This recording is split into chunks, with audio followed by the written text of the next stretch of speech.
Hey everyone, thanks for joining. We're gonna let people in and give it just a few moments before we get started. Thank you for being here.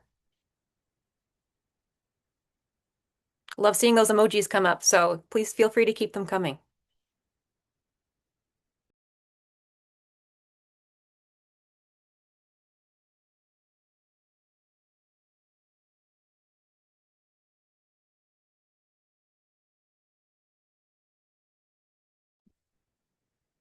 All right, if you're just joining us, we're giving it just a few more minutes to make sure that we get everybody here in the room. We are recording. This should take about an hour and 15 minutes. Looking forward to starting here in just a moment.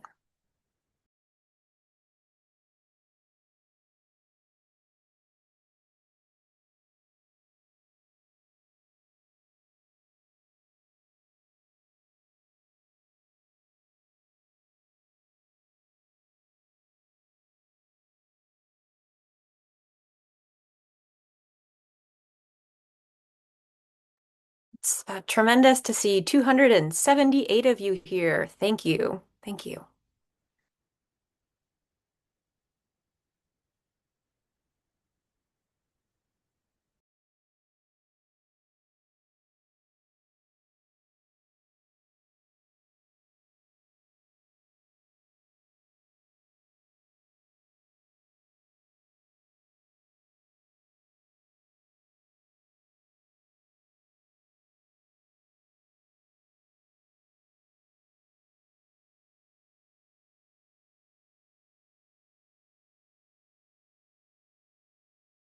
All right, 286. I think we're going to get started at 5:05 Eastern, so just a few moments. Really looking forward to sharing time with you today.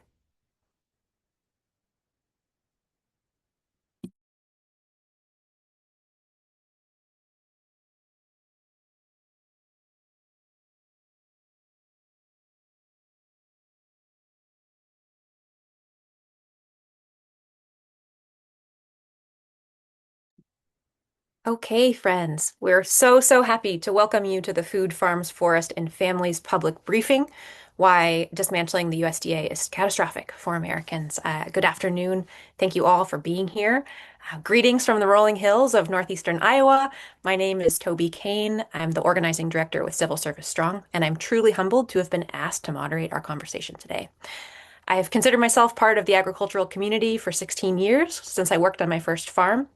And until last January, I served as the chief of staff of USDA's risk management agency, where I had the opportunity to see firsthand the dedication of thousands of career civil servants. In the past, I've helped organize farm field days made possible by USDA grants. I've set up a campus food pantry, helped friends apply for SNAP, and I've even used food assistance myself, pardon me. I've watched agency investments strengthen my own community. And in fact, from my window here, I can see high-speed fiber internet being delivered through the USDA's Rural Development Program. So that's why I'm here today. Established during the Civil War, President Lincoln affectionately called the Department of Agriculture the People's Department in his final address to Congress. There are more than 2,300 USDA offices spread throughout this country, one in almost every county. Every meal we eat, every family farm, and every national forest is made possible by USDA. Those essential services are now under attack. That's why we're hosting this briefing, to sound the alarm about what's actually happening to this critical agency. Today's event was brought together by dedicated civil servants, local union stewards, and the Federal Unionist Network. As you will hear from our expert speakers, this is a difficult moment, not just for USDA's workers, but for the people across the country who depend on them. But we promise to leave you with some hope.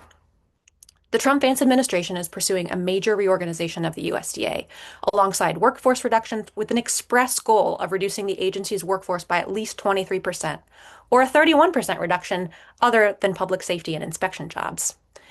I want you to let that sink in. Nearly 1 in 4 of the people who keep this department running will be gone. That's in addition to the 17% of staff who have already left since January 2025. And some agencies, like the Food and Nutrition Administration, have lost almost 30% of their workforce already. And according to staff estimates, the workforce reductions could reach 80% in the Food and Nutrition Administration if this reorganization goes through. Until this admin, until this administration, USDA employed more than 100,000 public servants in communities across the country, foresters managing wildfire risk, veterinarians protecting animal health, inspectors keeping our food supply safe, and researchers preparing our food systems for a changing climate. These are not faceless bureaucrats. 90% of USDA's employees live outside of the National Capital Region. They live in Spencer, South Dakota, Valdosta, Georgia, Asheville, North Carolina. The forester managing wildfire risk isn't just reading a report from Washington. She's actually driven the Forest Service roads herself. USDA staff live in every community and serve every American. That's who this reorganization puts at risk. So here's the part that should trouble everybody in this virtual room, regardless of party. Congress rejected this reorganization when the Trump-Vance administration asked for it through the budget process. And it went even further, directing the administration not to move forward without additional congressional approval. But that approval never came, and the administration is doing it anyway. That is why so many of the partners here today, including Democracy Forward, have taken the administration to court. We've seen this pattern before. Across government, hundreds of thousands of public servants have left through mass terminations, reductions in force, and a deferred resignation program. Entire agencies have lost portions of their workforce, often people who were simply doing the jobs they were hired to do. 5 million years of expertise has been lost in just 18 months. And the promised savings haven't materialized. Federal spending has gone up, not down. Nor has the promised efficiency shown up in practice. Ask the veteran stuck on hold or the farmer who can't get a straight answer from their county office anymore. Here's what I want us to hold on to, though. You are not powerless, and you are not alone. Across government, this movement has already forced agencies to backpedal on regulatory overreach. It's slowed down reckless riffs, and in some cases, we have advocated that folks hire back the very people they pushed out the door. And that didn't happen by accident. It happened because people like us organized, litigated, showed up, and refused to be quiet. That's why building a strong coalition matters. Look who is on this call today. Civil servants, federal employee unions representing scientists, inspectors, foresters, and caseworkers, the Federal Unionist Network who brought us together, nutrition advocates like the National WIC Association and the Food Research Advocacy Action Center, researchers with the Union of Concerned Scientists, educators with the American Federation of Teachers, and community groups fighting for their own corner of this country, Wild Montana, the Iowa Food System Coalition, and Powesheik Cares. This is not a small group of insiders. This is a coalition that spans professions, states, and mission areas, and that breadth is exactly the point. USDA did not build its expertise in one office, and we're not going to defend it with one voice either. Thank you for being here, and thank you for fighting for this department. May we be empowered to protect this country's capacity to do what USDA has done for a century and a half: feed America, strengthen rural communities, and protect the land and water we all depend on. So throughout this briefing, we truly look forward to hearing from our esteemed speakers to answer your questions at the end. Thank you again for being here. And it is now my honor to welcome our first guest, former Acting Secretary of the United States Department of Agriculture, Mr. Kevin Shea. During his more than 40-year tenure at the agency, Kevin received the Presidential Rank Award for Distinguished Service and the Presidential Rank Award for Meritorious Service from President Barack Obama and the Distinguished Service Award from President Bush in 2004. We are honored to have you join us, Kevin, and I will pass the microphone to you. Thank you very much, Toby, and thank everyone for joining us today. I'm alarmed and deeply saddened by the continuing attacks on USDA. It's a workforce with a well-earned reputation of being probably the most nonpartisan in the entire federal government, focused at its core on three very basic noble missions: farmers, food, and forests. I watched for over 46 years, almost exactly half under presidents of each party, as the people of USDA dutifully implemented the changing priorities of the politically appointed leadership. They did this while not losing focus on the timeless and what should be nonpartisan services the American people, from farmers and ranchers to school lunch participants, have come to expect. And I might add that Congresses of both parties have assigned and funded USDA to provide. During his tenure, former Secretary Sonny Perdue encouraged employees to do right and feed everyone. Former Secretary Thomas Vilsack always reminded employees at USDA that the department touches every American every day. While these two secretaries obviously came from different parties, maybe different ideological viewpoints, and had different priorities, They respected and encouraged the people of USDA to do their jobs well. But the currently politically appointed management USDA came in with ill-conceived assumptions about career employees, apparently based on an extreme anti-government ideology.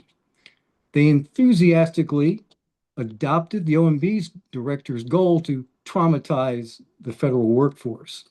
They delegated authority to inexperienced Doge operatives who had no knowledge of or appreciation for USDA's mission. They proceeded to force out 20,000 employees through threats of mass firing. There's no pretense of an analysis that indicated such cuts were appropriate or advisable or necessary. And there was a disproportionate number of people who left were the most experienced and effective, leaving behind a demoralized workforce that could not possibly fulfill the mission as well, if at all. Now USDA's politically appointed management seeks to force out thousands more. This time there is a pretense.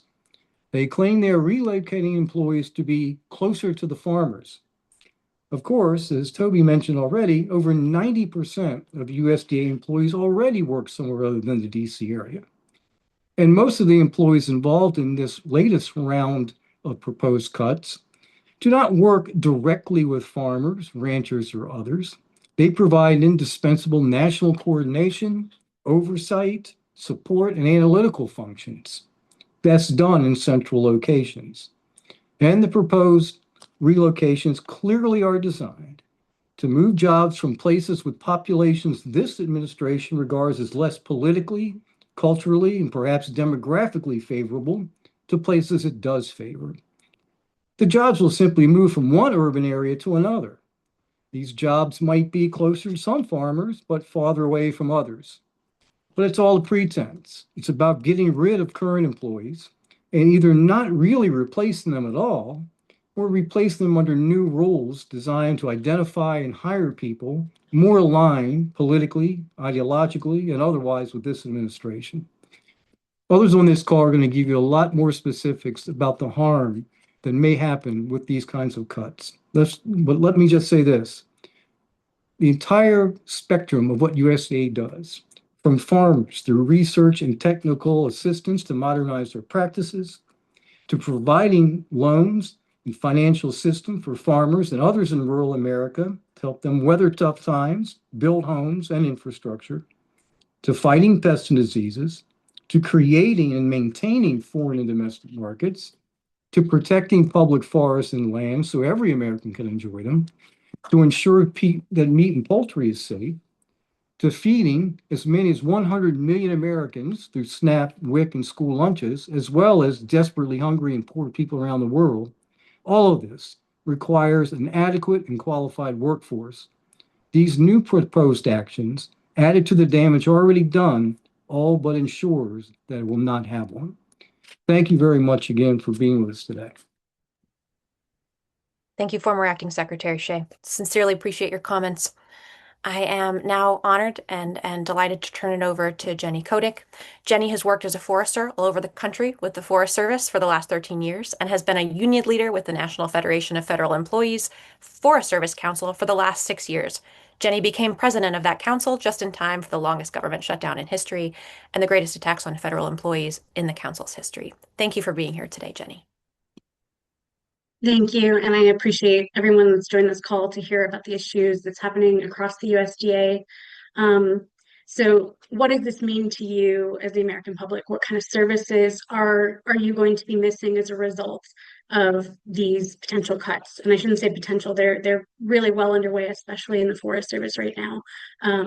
This week alone, some of our senior level staff are getting their notices that they're going to have to make a decision about moving or resigning. That's happening in real time right now. So I feel bad for anyone that is part of that realm right now and is dealing with that struggle. And I just kind of want to give a shout out to them. So one of the biggest public services that the Forest Service provides is the factor that we're all experiencing heavily right now. We are the largest federal wildland firefighting agency in the country.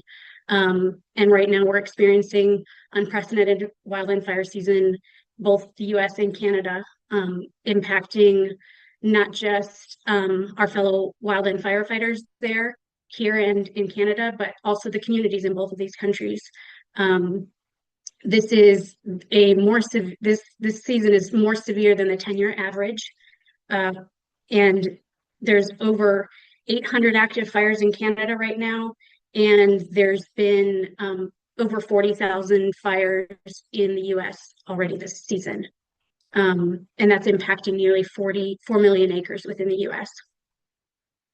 Under this administration, wildland firefighters in our federal partner agencies under Department of Interior, they have all combined into the Wildland Fire Service. And the USDA and this administration hopes that the Forest Service also, all of our employees get shoved into that same larger conglomeration. That combination of all our firefighters is causing a lot of instability in the system, along with all the rest of the organization within the Forest Service right now. So creating a lot of instability in the system.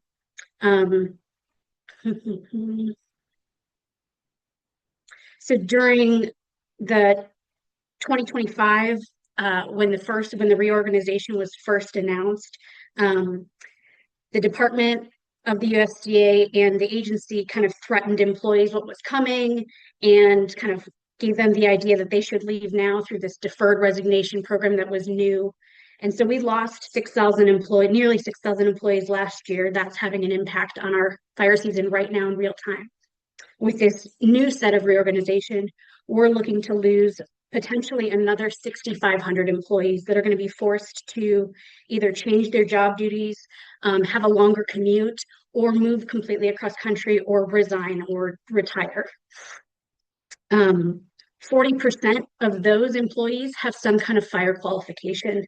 And because they're higher level staff, they typically also have a more seasoned career and have higher level fire qualifications. Often running our incident management teams that there are federal or first responders to any national incident, whether that's a hurricane, a flood, you name it. We've even helped during COVID times to get people their vaccines if needed. So all of this is having a great impact and will continue to if these cuts go through as proposed. Nearly 3,000 of our bargaining unit employees responded to a survey about the reorganization, and only 7% of those employees said that they'd be willing to relocate if asked. So we're looking at potentially that could be 93% of those 6,500 walking out the door along with those fire qualifications. So beyond just wildland fire, even though that's a big deal, there are other cuts that are going to be impacting our agency and the services we provide the public, including research. The Forest Service provides the global leader in forest research across the world. And we research things like innovative wood products to make our timber industry more viable and efficient. We look at pests and infestations that make our forests more resilient to wildland fires, and things like air quality monitoring for the impacts that we're experiencing across the country right now with how bad our air quality is.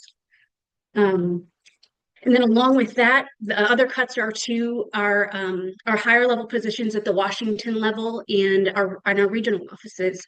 These are experts ensuring that we meet congressional obligations like considering public input in the NEPA process, providing sustainable timber resources, rangeland opportunities, protecting the headlands of America's drinking supply, analyzing for threatened and endangered species impact, which also is under assault right now by the administration. They protect archaeological resources, tribal agreements, and more. The reorganization is being framed as an act of efficiency and cost savings that, they're gaslighting our employees saying that there is a space for everyone, but there isn't. They're trying to say that they're only cutting locations to try to be more fiscally responsible with space, but they're not giving employees enough chance to have a space. In the last few weeks, our union won a arbitration on remote work and telework options that are available to our employees. That's under the Enhancement Act of Telework Enhancement Act of 2010.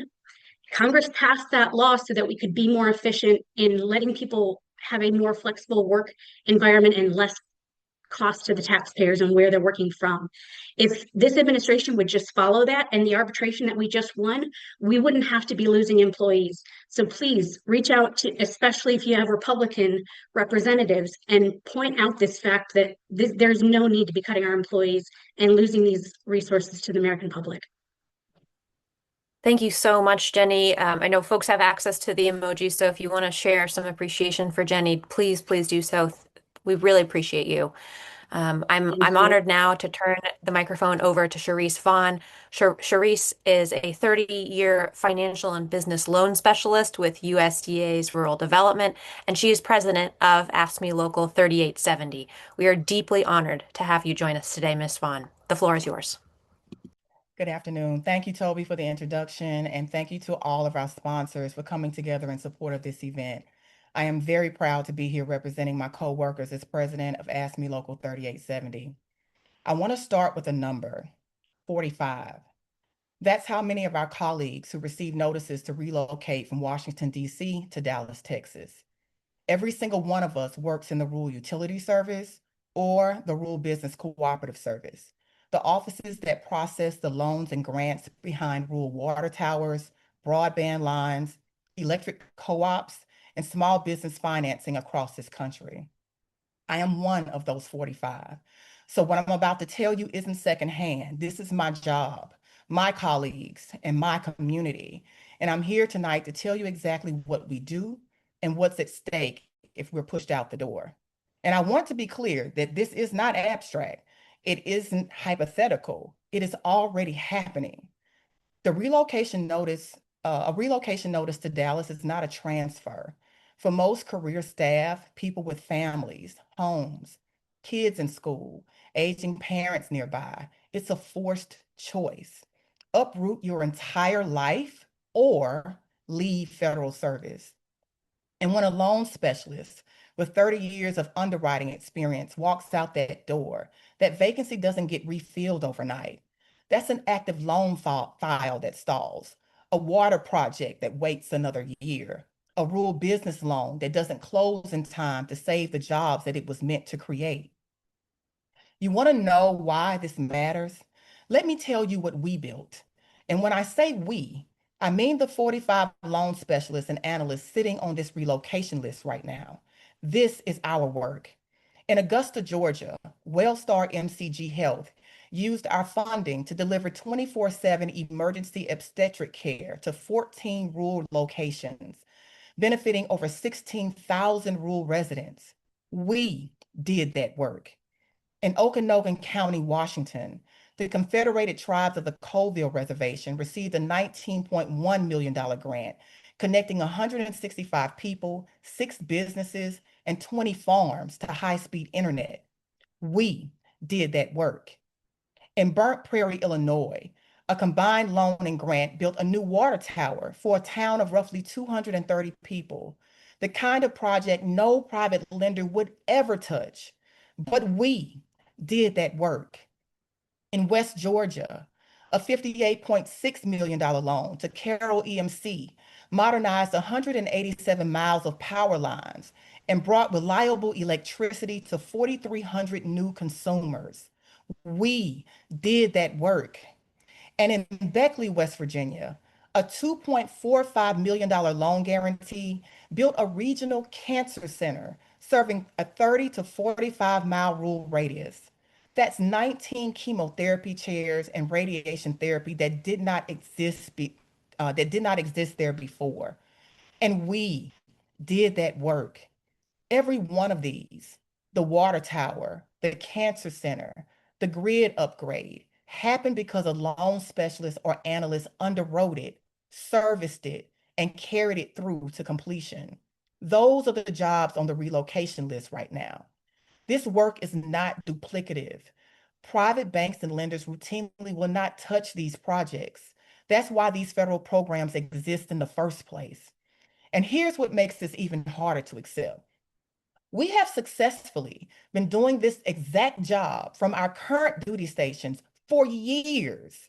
Relocating us hundreds of miles away doesn't make the work better. It just adds moving costs, resignations, and lost expertise. That's not good government. That's a waste of taxpayer dollars to solve a problem that does not exist. The simplest, cheapest, most effective fix here is the one nobody's choosing, to let us continue working from our current duty stations. 94% said they stay in their jobs if they were not ordered to relocate to Texas. But now, instead, 64% are saying they expect to be pushed out of their jobs. This is not a workforce that doesn't want to serve rural America. This is an agency that would rather lose them than let them keep doing their jobs. And these 45 employees aren't just a staffing number. The people behind it tell their own story.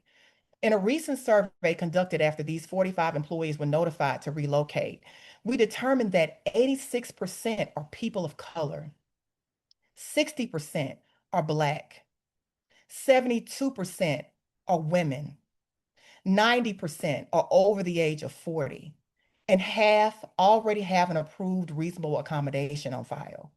Now, I'm not a lawyer and I'll leave the legal determination to the people whose job that is, but I can tell you what the numbers show. Whatever the intent behind this policy, the impact is falling overwhelmingly on Black women, older workers, and people with disabilities. That is a fact, not spin, a fact. So here's what I want you to take with you tonight. This isn't about 45 names on a spreadsheet in Washington. It's about whether the next rural town waiting on clean water gets it in time. It's about whether the next small business owner in a town with no other lender gets a chance at all. We built these things once. We're asking to be allowed to keep building them. So stand with us, sign on to the call to action tonight, and help us make sure Washington hears that rural America is not expendable, and neither are the people who serve it. Thank you. Charisse, thank you so much for that powerful testimony. I had chills most of the time, and as somebody sitting here in a very small town in the upper Midwest, I thank you for your commitment. Um, Really, really honored. And I hope you can see the support that you're getting here in the chat. Thank you again. I'm now very honored to introduce Cindy Long, who's the former Deputy Undersecretary for Food and Consumer Services at the USDA. Cindy has a long history with USDA's Food Nutrition Service, having recently served as administrator as well, where she led the development and implementation of national policy for all domestic nutrition assistance programs. Very, very happy to pass the floor to you, Cindy. Thank you so much. And thank you to everyone who's here, but in particular to all of the current and former USDA staff that are here. You know, I had a long career there, longer than I care to admit, and I know firsthand what incredibly dedicated public servants you are. And your efforts today to protect USDA, which is why we're all here, is a continuation of that public service. So I want to take a few minutes to share my perspective on the harm that this reorganization, if it's implemented, would do to the place that I spent my career, the Food and Nutrition Service, which is now known as the Food and Nutrition Administration. So it's very clear to me that this is a deliberate effort to dramatically reduce staff beyond the 30% staff that has already been lost due to all of the DOGE efforts at FNS. It's clearly not about improving program operations. In fact, it is going to negatively impact nutrition assistance programs, the states that operate them on a day-to-day basis, and most importantly, the 1 in 4 Americans who rely on the nutrition programs for support. To start, I think it's important for everyone to know that FNS was a very leanly staffed organization relative to its massive responsibilities to run 16 separate nutrition assistance programs and manage over 150 billion with a B in dollars. The staff ranged from about 1,400 to 1,700, 1,800 prior to this administration, before that 35% drop that we talked about. So it's a lean staff. And the majority have always been outside of Washington in 7 regional offices across the country. And now most of the remaining staff are going to face the choice between being relocated or resigning. And despite the talking point from USDA political leadership that this reorganization is about bringing USDA closer to the people it serves, it's actually going to decimate the very staff out in the field who provide critical expert support. Let me just give you two quick examples of how this is going to harm the nutrition programs and the Americans who depend upon them. So let's take a look at what happens in a natural disaster. FNS has always had a critical role to ensuring access to food during a disaster, which I think we can agree is a pretty basic need when disaster strikes. So right from the start, when a hurricane or a flood or a wildfire would hit, FNS would be immersed in coordinating the movement of food that USDA had purchased from schools, from food banks, and other locations to support emergency feeding at shelters and other locations. FNS experts are also absolutely essential as states stand up what's called as a disaster SNAP program, which provide resources for families to buy critical food assistance in impacted communities during their recovery. It's separate from SNAP, but it operates in the same way. Now, without getting into all the weedy details, I can assure you that standing up a disaster SNAP program is incredibly operationally challenging.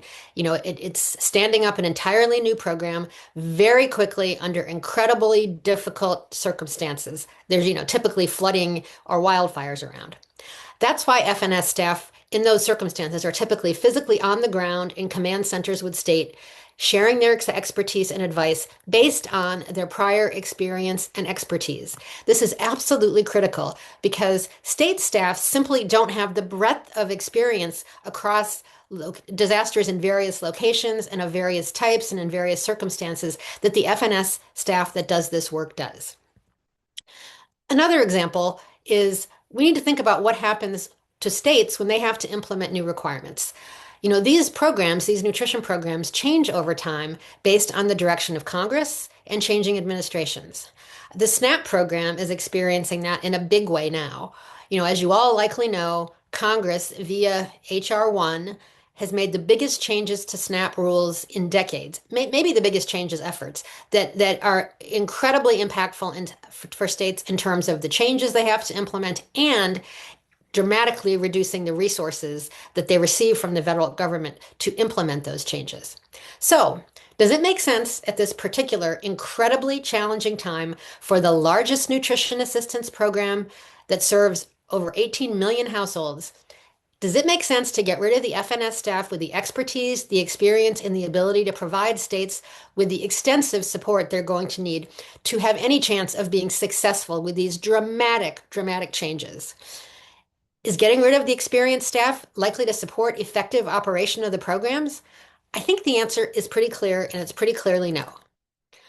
So these are just two examples, but I think they make pretty clear that the goal of this reorganization is not to support operation of these congressionally mandated and historically bipartisan programs. In fact, the specifics of the reorganization at FNS are almost comically opaque about how the agency is actually going to operate under a revamped structure. There is no compelling rationale that's been given about how it's an improvement over the current structure.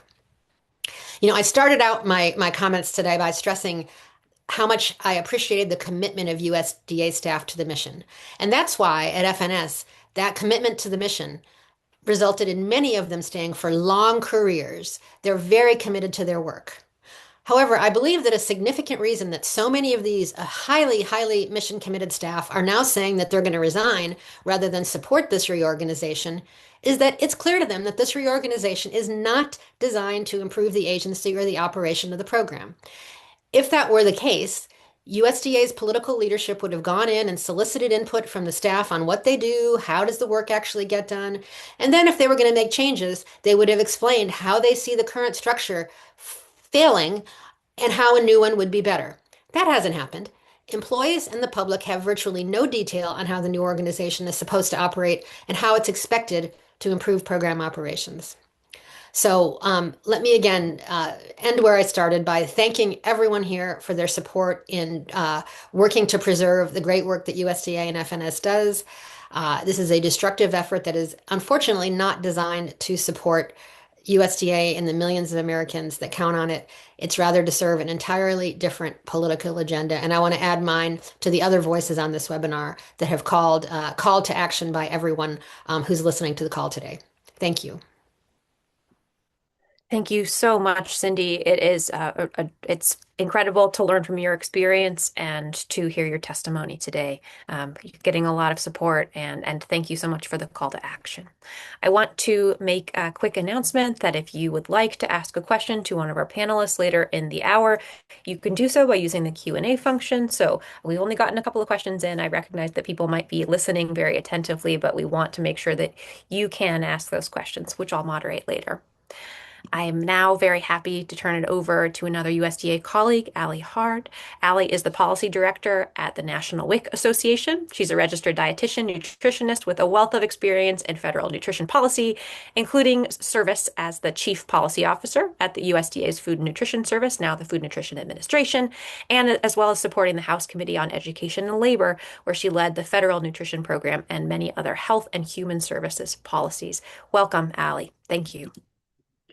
Thank you so much, Toby, and thank you all for having me. It's really an honor to be here with this very esteemed panel of incredible public servants. So just really pleased to be here, and it's very special for me also to follow my former mentor and supervisor, former Undersecretary Long, who has just had an incredible career in public service, and really appreciate her advocacy for this. So my name is Allie Hard, and as Toby mentioned, I am the Director of Public Policy for the National WIC Association. And we are the nonprofit organization that represents WIC staff at the state and local levels across 88 state, indigenous, and territorial agencies. And I also, as Toby mentioned, did serve at USDA and at what was then the Food and Nutrition Service. So for those who are not familiar, WIC is a federal nutrition program that was authorized by Congress 50 years ago, and we are administered by USDA. We provide healthy food, breastfeeding support, infant formula, nutrition education, and health screenings and referrals to low-income families.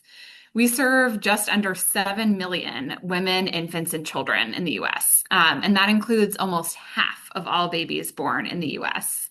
And we were really founded because at the time, almost 50 years ago, we were seeing really high rates of infant mortality and really poor infant health outcomes. And so we were founded as really kind of a first, an early food as medicine intervention. So what we've seen is that WIC participation is associated with lower rates of infant mortality, preterm birth, low birth weight, and improved maternal health and long-term improvements in diet quality for children. So we've really been effective in what we were seeking to do. And as we've followed the administration's reorganization plan for FNA that Cindy just laid out very specifically, our concerns really boil down to this. At the end of the day, without the support that the Food and Nutrition Administration provides, we are not confident that our members will continue to keep running WIC effectively. And this is really scary for a program that is really here to avoid incredibly adverse outcomes for children, including infant mortality.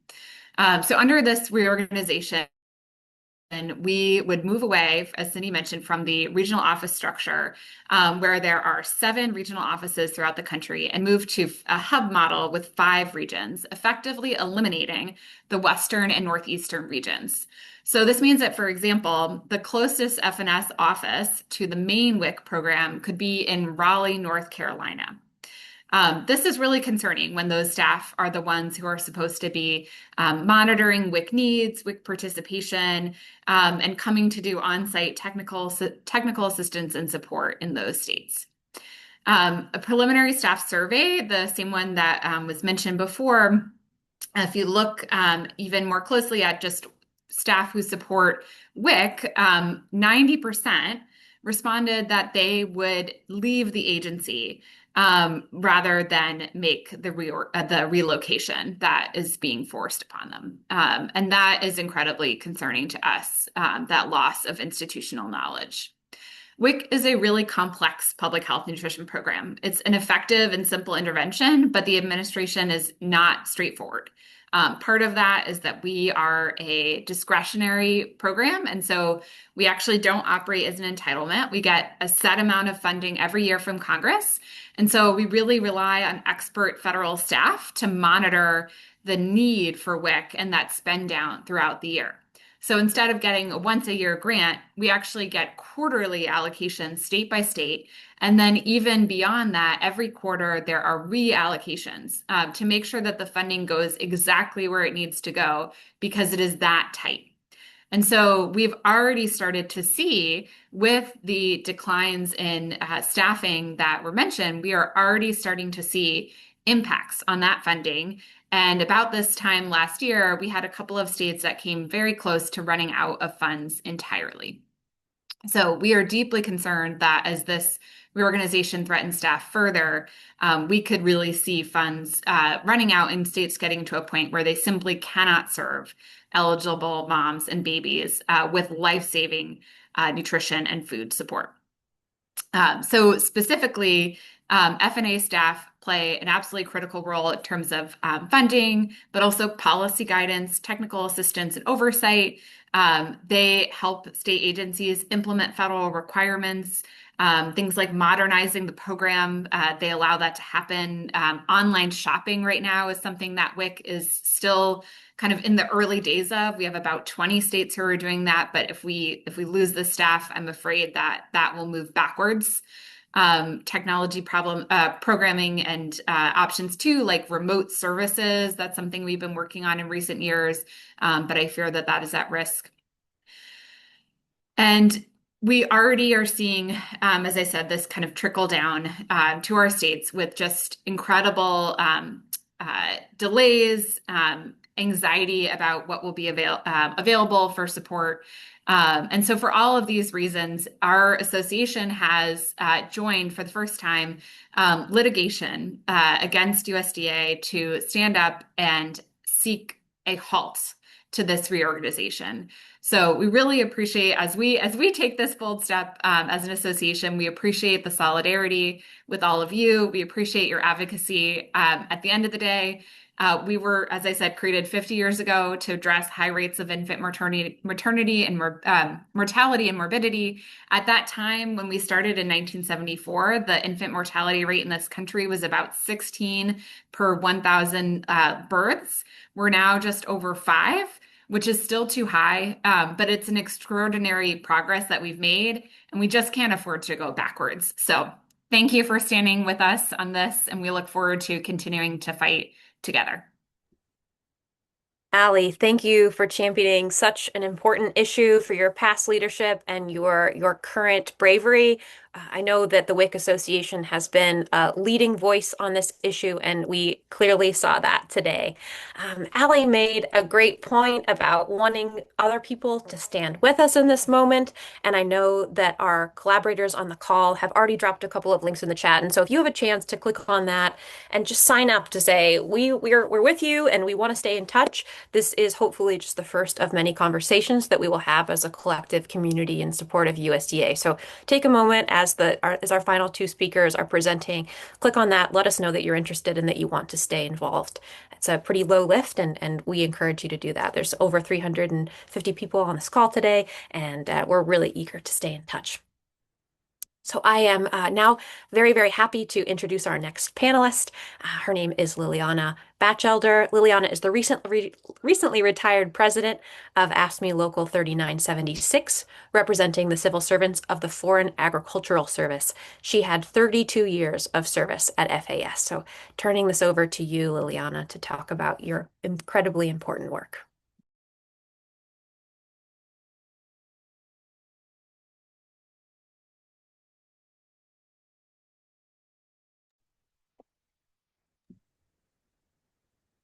Thank you. Hi, I'm Liliana, and as you've heard, I'm the recently retired union president for the civil servants of the Foreign Agricultural Service of USDA, where I spent a lifetime working. The Foreign Agricultural Service, or FAS, is the USDA agency responsible for expanding and maintaining exports of American agricultural products. It's our job to ensure that the hard work of American farmers, ranchers, and processors are rewarded with open markets around the world. Through our trade policy work, our marketing programs, and by providing the public with data and market intelligence, we ensure that American agricultural goods can be exported around the world According to USDA, the work of FAS supports 1 million American jobs. FAS is a small but very effective government agency with a very highly educated and highly dedicated workforce. Over 500 civil servants and Foreign Service officers work for FAS, bringing years of experience and education to their work. About 400 are located in DC. When the new administration came in, we lost a quarter of our workforce. What remains now is a skeletal staff. This small agency now has to also administer USAID's Food for Peace program, which is a $1.2 billion food aid program.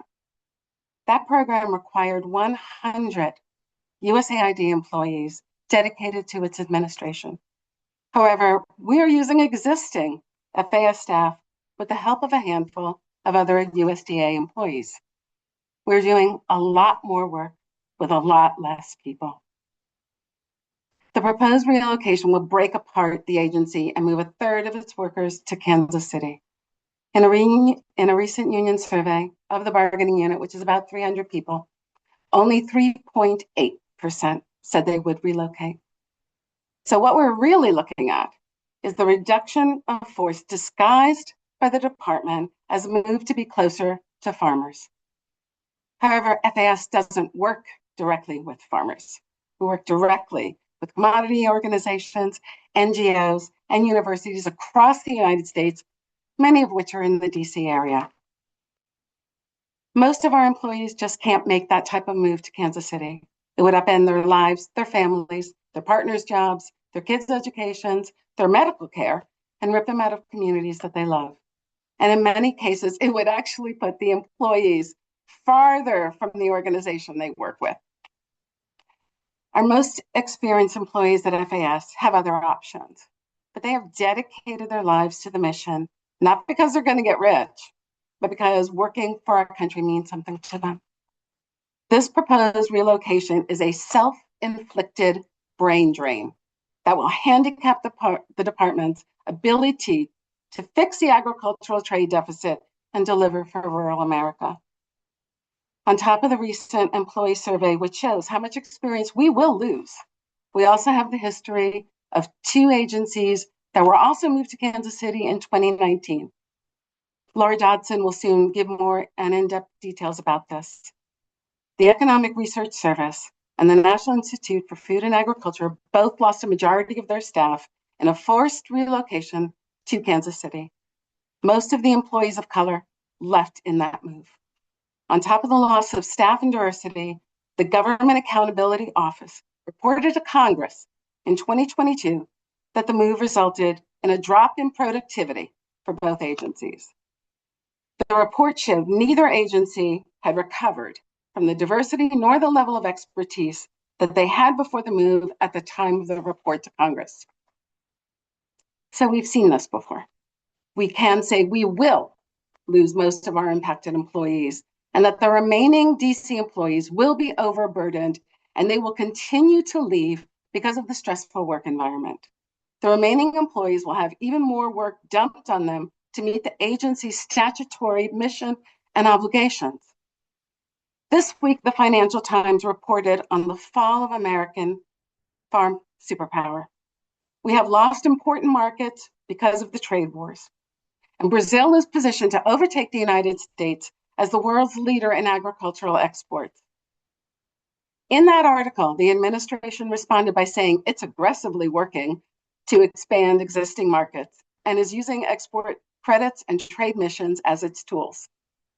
However, the employees who do that work are targeted to be relocated to Kansas City, and most have indicated they will not move.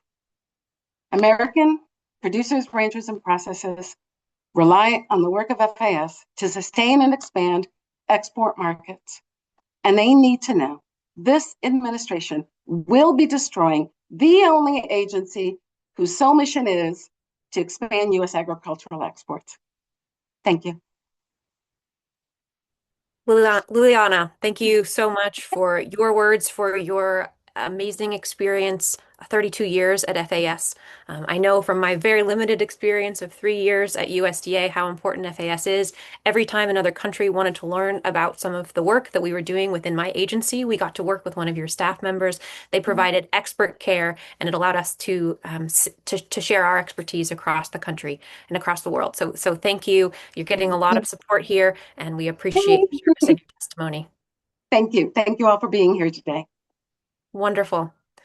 I am now very, very happy to introduce our final panelists. Her name is Laura Dodson. Laura is the Unit Vice President for AFG Local 3403, representing the Economic Research Service that Liliana referenced earlier. Laura has been in this role since 2019 during the first USDA relocation. So thank you so much, Laura, for joining today. Thank you, Toby. As she said, I'm the union representative for AFGE Local 3403, representing employees at both the Economic Research Service and the National Institute of Food and Agriculture, ERS and NIFA. You've heard from every speaker today about what can happen if this reorganization moves forward. I'm not going to add another prediction to that list. I'm here to tell you what actually happened the last time USDA did this, because we don't have to guess. USDA already ran this experiment on our own agencies in 2019, and the results are sitting in the government's own audit. In 2019, USDA anticipated relocating 253 of ERS's 329 positions to Kansas City.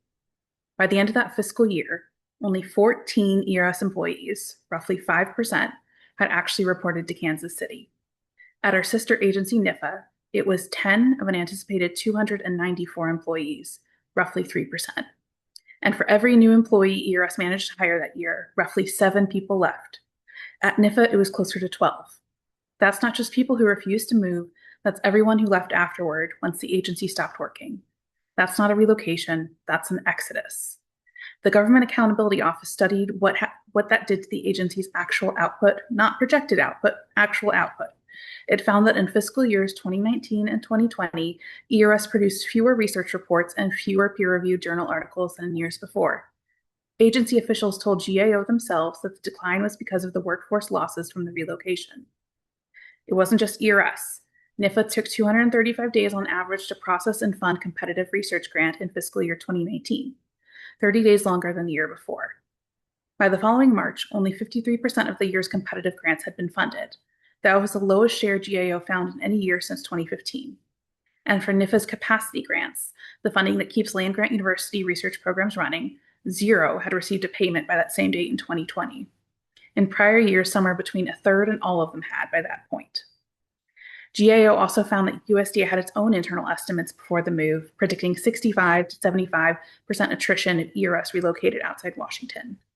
The agency had that number in hand. USDA left it out of the savings analysis it used to justify the move. It took roughly 2 years and a global pandemic that opened the door to remote hiring for ERS and NIFA to rebuild anything close to their prior staffing levels. And that's not a plan. Now we're doing this again. In April, USDA told us it's relocating our agency to Kansas City again. Some of us got letters in June with 30 days to decide, report to Kansas City by October, or be involuntarily separated. There's no remote option this time. The door that saved the agency the last time is closed. We surveyed our own members in May. Only 6% said they'd move if they had to. 69% said they'd leave instead, and the rest weren't sure. I'm not asking you to imagine what happened. I'm asking you to look at what the government's own auditors already found happened the last time to this exact agency under this exact plan. We're not speculating about a hypothetical. We're describing a repeat. Thank you. Thank you so much, Laura. Thank you to all of our panelists. It's been phenomenal and very important to listen to your words today, to hear your stories. And before we turn to questions, we have a call to action for all of you. And thank you to those who have already engaged with the form that we've put in the chat. As a couple people noted that an earlier version needed to have a Google sign-in for you to access that, and we definitely want to make it as easy as possible for you.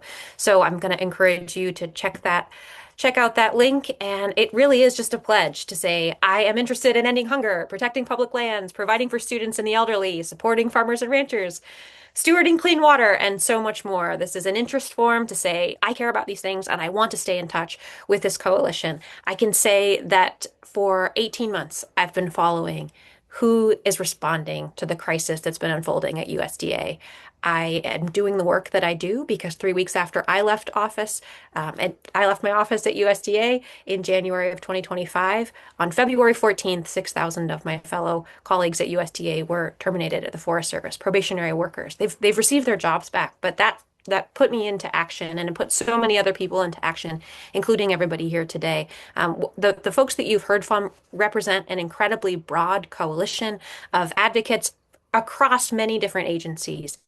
USDA is an enormous agency. Like I said before, these cuts started happening, over 100,000 people in almost every county in the United States. And the fact that we are working across agencies, across many different local unions and national organizations is a testament to the power of our collective cooperation, and we hope to add you to that coalition with us. So please take a few moments, sign this form to pledge your organizational or your individual support. We would love to stay in touch with you. Again, I'm moderating. This is an enormous coalition of people, and there are many, many people here behind the scenes who've made this work possible. I'm just the face today, but hope that you can join this work with us. I am very glad to say that we've gotten quite a number of questions from the audience, from journalists who are here with us today. And so I'm going to turn things over to those questions. We're very honored that you've been here, members of the media. And the first question that I'll field is from Marcia Brown with Politico. I believe that Charisse would be the best person to answer this question. But if you don't know the answer, Charisse, I don't want to put you on the spot. But Marcia asks, can someone clarify if the survey Charisse cites about the impact, being mostly women and people of color, is rural development specific or a USDA-wide survey? So passing that to you, Charisse. Thank you for the question. So the survey that we conducted, it's an internal survey conducted by ASME Local 3870, specifically of those 45 employees that received those notices to relocate to Dallas. So it's not USDA wide, it's not even RD wide. It is specific to those individuals that received those notices. Thank you so much for that clarification, and I really appreciate that Ask Me Local conducted that survey so that you could hear from your membership. Thank you, Charisse. This next question is from Jory Heckman with GovExec. I believe that any of our panelists could answer this in their own capacity, but I may turn this one over to former Acting Secretary Kevin Shea. Are there any concerns about USDA having adequate office space available in time for employees who do opt in to relocation? Could offices see the kind of overcrowding that agencies saw with the return to office push last year? So anybody who would like to respond to that can come off of mute and respond, but I think Kevin might be best settled to answer that. It's hard to say, but my guess is that they have not identified exactly where they would expect these folks to report. And so there could very well be a problem. Really appreciate that, Kevin. Thank you so much. Thanks for the question, GovExec. Laura, I can also, yes. Please jump in. Yes, so I could provide that in 2019, ERS and NIFA did not go directly into their space at 805 Pennsylvania Avenue. They were placed in a holding space at the Beacon building for quite a few months because USDA was not prepared at the time to bring them into a new location. Appreciate that perspective, Laura. If any other panelists would like to come on and share their story, Jenny, I'll pass it to you. Yes, thank you. I'm sorry, I wasn't fast enough, but the political question about how this is impacting minorities. And I don't think that the Forest Service is alone in this. The department, and at least the Forest Service, did not do a civil rights impact analysis. It was one of the things that the union requested of them, and they refused to do what's constitutionally required of them doing that analysis. And we know that there is a large majority of our, especially national capital region folks that are some of the most impacted by this reorganization, being asked to move from a very diverse area of Washington, D.C. to a very non-diverse area of Salt Lake City. There are impacts there. So yeah, I would point to that for that question. Thank you so much, Jenny. I believe that one of our one of our folks in the back is going to spotlight all the panelists so that I can see when you come off mute and more easily call on you. Allie, did you have anything that you'd like to chime in on this question? Okay, wonderful. As Jenny so graciously modeled, if you want to go back and respond to a previous question, I feel like we have the flexibility to do that. Liliana, anything to add? I'm seeing your nice smile. Okay. I do want to say that the um, lack of diversity that will result if any of our employees are moved to Kansas City is a real true threat. We have a very diverse city. The African American community of Washington, D.C. goes back for generations. And from that community, we have some of our most loyal, hardworking employees, and they're not going to leave their community to go to Kansas City. That was proven in 2019. Really, really appreciate your perspective there, Liliana, and thank you. Thank you. Okay, wonderful. Folks, I'm going to go on to the next question. This one is from Lisa Held with Civil Eats. Can anyone speak to whether you are seeing challenges in getting disaster aid out to farmers efficiently due to reduced staffing at the Farm Service Agency? If so, have you seen specific examples? And I know that we don't have any Farm Service Agency representatives on this call today, but perhaps, Kevin, you have some insight there. I remember seeing some articles about this in the Iowa Capitol Dispatch, but turning it to the experts here to know if they've received any information about FSA services being delayed. I do not have any information on it. I will say especially during the first half of this administration, there were delays in getting money out to anybody, whether they were through contracts or assistance to farmers, because they had essentially delegated management of the department to the Doge operatives. And they held up funding, including funding for farmers, and including funding that farmers had been counting on to help them with soil conservation and other things. And so whether they've caught up with that yet now, I don't know, but perhaps others on the call do. Really appreciate that, Kevin. Does anybody else have insights? And Lisa, I'll share that. I'll share that Iowa Capitol Dispatch article with you that talks about specifically county by county impacts here, at least in one state. I'm very happy to turn it over to the next question. This is from Steve Davies from AgriPulse. This is for anyone who has spoken, but Charisse may be best able to answer. Has USDA accelerated issuance of relocation notices and implementation of the reorganization generally due to the lawsuit in California challenging the reorganization? And I don't know if you have any insights there. Well, we received our notices June 17th. I believe the lawsuit was filed around July the 1st. The notices that we received, it basically said this is kind of like a heads up to let you know that you're on the relocation list. But those weren't the final relocation letters. So it's my understanding that those will come at some point later. The agency is certainly, I guess, behind the scenes moving forward with the relocation.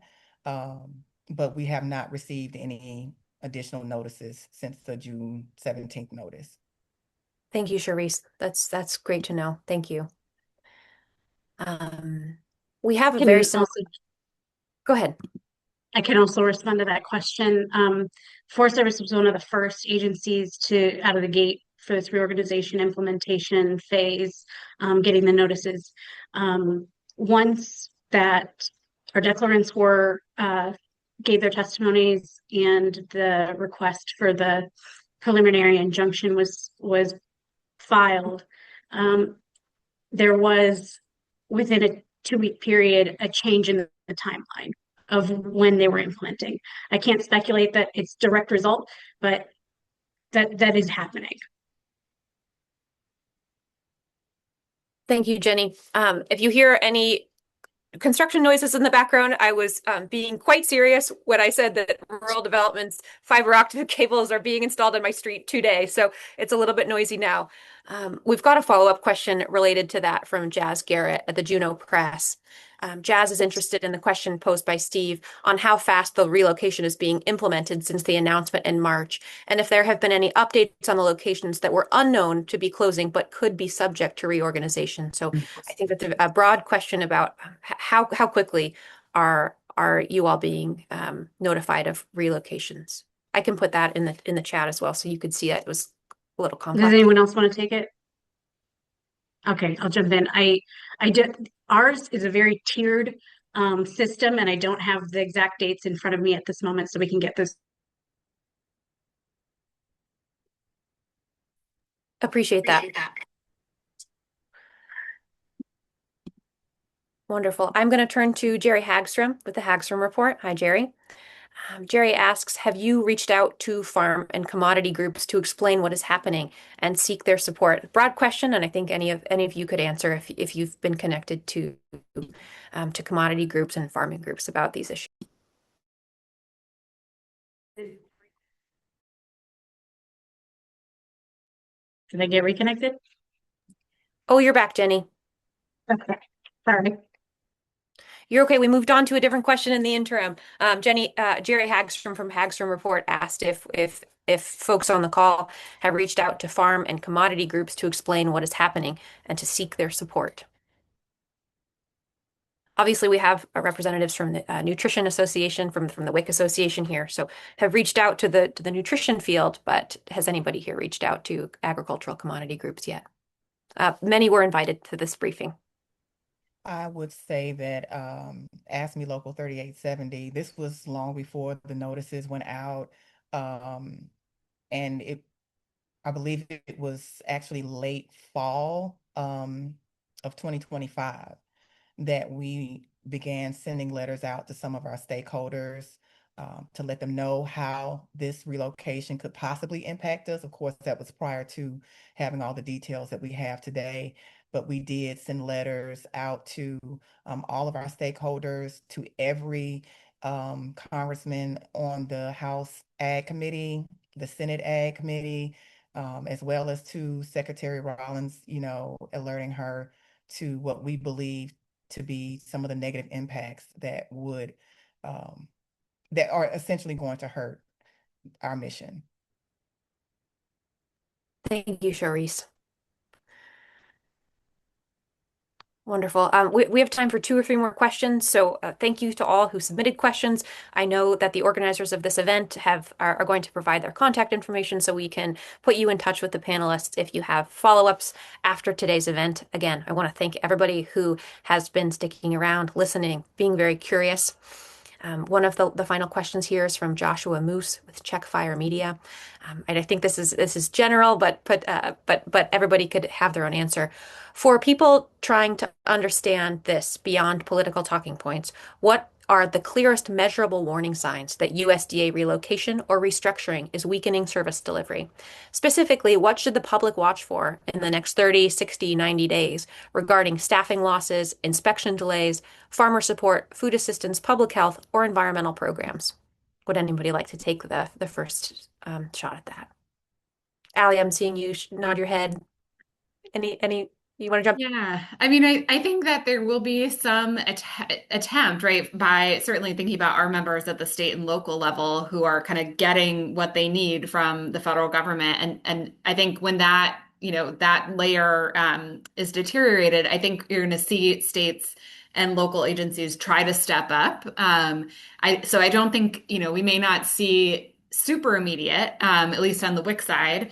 But I think yes, watching the staffing deterioration, I think that's really concerning. That's something I think we could start seeing very soon. We know that for FNA, they have provided some relocation notices already, particularly looking at the folks who are located in the DMV. As Cindy mentioned, that is the minority of staff for the agency. So we've not yet heard about folks in all of the 7 regional offices. They are all in limbo. But the folks in the DMV have gotten relocation notices. So I am very concerned about, what do we see there? And I think for WIC, I think we're going to see a slow kind of trickle down impact of states, getting to the place where they start running out of money, or you start seeing, states just don't have what they need to reimburse local agencies. And maybe you see, your local WIC clinic decreases their hours of appointments, or it takes longer to get an appointment, which is really a problem when you're pregnant or you have a new baby. Getting nutrition support, getting infant formula, breastfeeding, that cannot wait. That cannot wait. So I think those are the things that we're going to start to look for and are very concerned about on our end. Thank you, Allie. I appreciate that. Does anybody else want to chime in? Yeah, I would add that, and this is anecdotal, of course, but recently you saw USDA have to retract an estimate of beef exports, I believe it was, and it was a mistake by 90%, as I recall reading about. And I think that's an example of not just the number of people who have left, but the quality of the people who have left, the experienced people who would have caught something like that early on. And I think you'll continue to see more and more of errors like that. And those are some of the things that people don't really generally understand USDA provides is crucial information to farmers and ranchers and exporters so they know where the markets are and they know how the markets are moving. Simple information like that. And again, I don't want to be critical of whoever happened to be involved in that, but clearly that was a major error and one that perhaps would not have been made, or at least not have been perpetuated, if there had been more experienced people still around. I sincerely appreciate that, Kevin. Thank you so much. Does anybody else would like to respond? Yeah, I would just quickly, I want to sort of point to my earlier remarks. I think it's going to be really important to keep an eye out for when inevitably we have the next sort of big hurricane or anything, thing like that. I'm very worried that we will see real impacts in FNA's ability to respond. I would also point to Ali Hard's point about managing the massive amount of funds. The unfortunate reality is Congress struggles to have an orderly budget process, and I'm sure we are likely to be entering the season over the coming months of stop and start funding. And the world has no idea how much work goes on internally in USDA to try to keep the trains running during those kinds of circumstances. And I worry a lot about particularly a program like WIC, where the ability to move funds around quickly and carefully and creatively is so important. So those are a couple of immediate things I'd be watching for. Getting a lot of responses, Cindy. It's very resonant with people listening. Thank you. And I'd like I'd to like to add as also follow well. up. Oh, go ahead. Go ahead, Jenny. In a similar vein to what Cindy was saying, um, this season we have already seen two burnovers that we lost three firefighters, two more were severely injured. We had a contractor that was helping from Canada that also had a fatality not long ago. We've had several, I think, four different tree strikes in the last week, and those can be, life-altering injuries if not become fatalities. So within the next 30, 60, 90 days, that's what I anticipate. I anticipate more loss of life of our firefighters and the communities that we protect. I don't doubt that that's going to happen. And these are critical things to the safety of our country. And like Cindy was saying, it's not just fires, it's all kinds of natural disasters or incidents that we can respond to.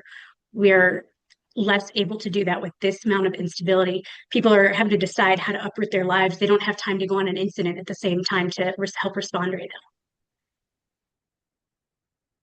Thank you, Jenny. Liliana, please. Oh, I apologize. I thought you had you wanted to jump in. No, but I will say that my coworkers at FAS, they will do anything needed to keep up with the workload, no matter how it impacts their private lives, how many extra hours they work. They are so dedicated to the mission. So it's going to take a lot for programs not to be delivered on time. Yeah. They're truly dedicated civil servants. This is a beautiful note to end on. It's very poignant. I want to thank all of our speakers today for their fantastic contributions to this briefing, for their tireless dedication, both at USDA and in their communities. I know that we all went into this work because we have a deep sense of shared service and commitment to the greater good. Thank you to the organizers of this event. We hope that you can all stay in touch with us over the coming weeks and months as we push back against this critically dangerous proposed reorganization. And please stay in touch with our community. We would be very, very honored to have your support and your interest as we host more events like these and continue to amplify the great work that USDA currently does, but we want to see them continue to do for the next 150 years. So thank you all. We will wish you a very good evening. Thank you again for your participation and have a blessed weekend.